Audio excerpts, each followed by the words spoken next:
Welcome one and all fellow fans of Clash of Clans from around the world. As you know, the leaders, the top 10 clans for Clan War Leagues in Clash of Clans for March 2019 has been released, and of course, we've already done the episode on Dark Looters. Now, I'm still looking to contact the number 2 and the number 4 clans that would be in the Light and the 704 Chinese clan, but I've gotten in touch with the Japanese clan that finished number 3 in the world, Blaze JP. They were kind enough to let me visit and to share some of their replays. And let me tell you, these Dark Looters and all the other clans have some serious competition on their hands. Check out their most recent clan war against Celestial Army. 14 triples out of 30 attacks. Now, of course, we have to remember that this is Classic Clan War and not Clan War Leagues, so there are scouts, there can be other factors that are at work here, but nonetheless, check out as we get into the first replay by Keech or Kitch of Blaze JP. This is a serious anti-3-star, maxed out Town Hall 12 war base, and these guys have absolutely earned their right at the very top of the clans in Clash of Clans, and yes, 5 members of Blaze JP are scheduled to head to Katowice, Poland to compete in the first Clash of Clans World Championship offline qualifiers. That's right, 5v5, v5, v5, v5, v5, v5, v5. There's 8 teams of 5 players each. 4 qualified from the top of CWL. 4 will qualify from the ESL tournament that is on the ESL website that you guys hopefully already know about by now and have registered if you wanted a chance to get in and you didn't finish at the top of Clan War Leagues, which was obviously difficult. So, I'm not surprised as we start to look in on these replays to see a lot of Queen walks. Again, is this too powerful? Is it too common that we are seeing Queen walks be almost the only way to get a 3-star against a maxed out Town Hall 12? I don't know. I would love to hear your feedback down below. My personal opinion is I'm not tired of it. I enjoy it because, let's remember, it's not always Queen Walk La Lune or Queen Walk Minor, or, you know, there's a variety that we're seeing, and even a variety when it comes down to the troops. Remember, you know, Dark Looters brings a Hog Rider or 2. Sometimes you'll see players mix in a P.E.K.K.A. Here you've got mostly just air. You've got Lava Hounds, balloons, and minions. And although, again, the Queen Walk is consistent, what comes in behind it is not. We've seen Queen Walk Electro Dragon, Queen Walk regular dragons, and of course on the ground we'll see some Bewitch, we'll see miners, and even some really unusual attacks like almost all Hog Riders. And it depends upon the base design, and that is really the key to being a top clan or a top player in these top clans, is to be able to dissect a base, to surgically pick apart a base's weaknesses and know exactly what to attack it with, because it's tough. You know, these base designers spend hours and hours, days and nights trying to come up with bases that can be strong both against ground and air, and that is almost impossible to do in today's meta. Is air too strong? I don't know. We're seeing a ton of air attacks, but again, my personal feeling is the number of 3-stars we're seeing is pretty appropriate. I like the idea that it's super hard to get a 3-star at Town Hall 12, but you still see them. In a typical CWL match in Champion 1 where you had, what, 15 versus 15? The top clans maybe were 3-starring 3 to 6 times. I think that is about enough at Town Hall 12.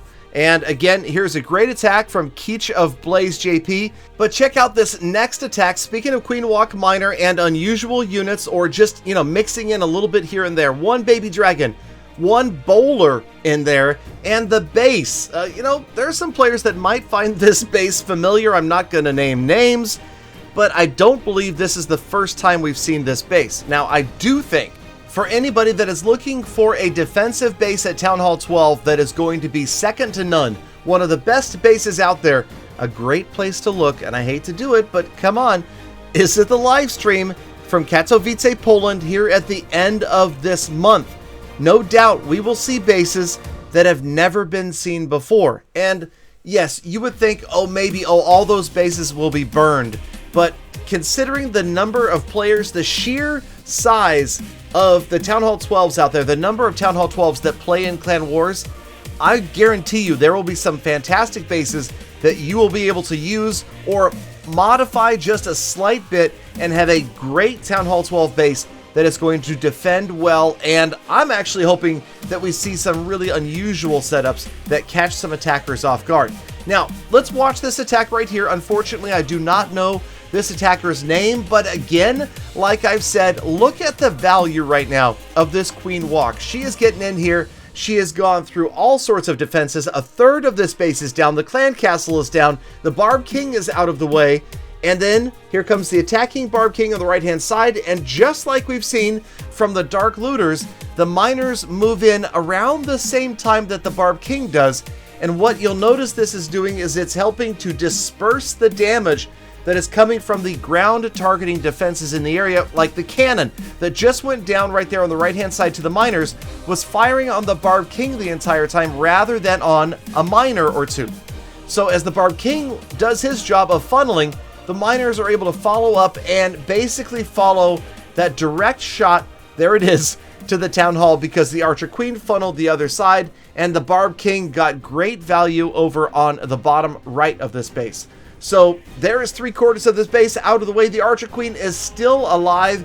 It is fantastic skilled attacks like this that set the top war players apart from, let's just be honest, from the rest of us. Because attacks like this account for every single building. You know that players that are planning out these attacks seriously will individually address where units are going to go, like these balloons. That was all planned from the beginning to drop in those balloons at the end to help out with the ground targeting defenses, or maybe just a bit of swag, like the heal spell on the clan castle, an overkill heal as another 3-star gets picked up by Blaze JP. And again, no doubt this clan showing why they have earned their spot as the number 3 clan in the world, and 5 of their members at least earned a trip to Poland to compete and have a chance to get into the World Championship Finals later on this year in Germany at ESL 1. So, all right, again, a Queen Walk, but also, again, check out the initial opening of this attack. You see the Battle Blimp moving in, and like we mentioned earlier, unusual units like a Baby Dragon on the left and a P.E.K.K.A.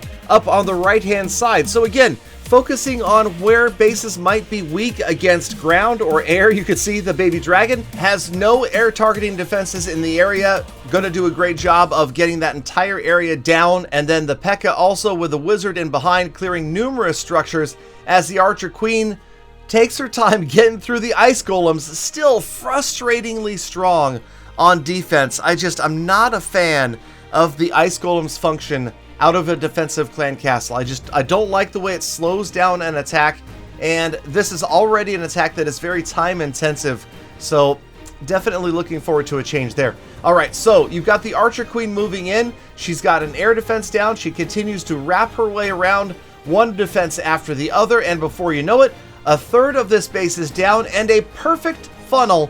Check it out as again, the Barb King is going to move from the top of the base to the right and provide that funnel along the outside of that wall, and that's going to help guide the miners inside the wall to the Town Hall. It looks like they've actually closed in a little bit too quickly, and the Barb King now finally does get ahead, and the miners turn in and go directly after the Town Hall. So you're going to get 2 stars at just about the same time as, again, the Giga Bomb and the Tornado Trap. Neither one of them a factor with these miners. They go right through them, continue on. The Archer Queen, again, huge value. Does she destroy half the base by the time this attack is over? I would not be surprised as she goes through the jump spell there to get down to these final structures on the far left side. Now she uses her ability. Good freeze spell right there, catching value, freezing 4 different defenses.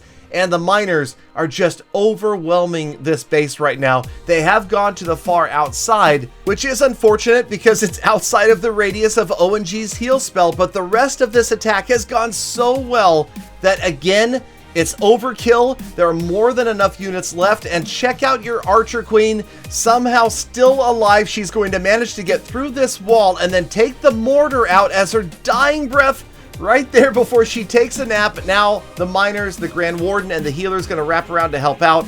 more than enough miners, and more than enough time for ONG to pick up another 3-star. And again, this is why we are going to see Blaze JP in Katowice at the end of this month. Again, I hope to feature the other 2 top 4 clans and continue to do this in the future seasons. So let me know, keep in touch with me, follow me at Galadon Gaming. Thank you as always for being here all the way to the end of the episode. Make sure you like, comment, subscribe, get ready for more update and Clan War League Championship information. Have a fantastic day, be kind to other people, be kind to animals, be kind to the planet. I'll see you again tomorrow for more full attacks. I always talk so fast that I finish early. I've got to slow down, I guess.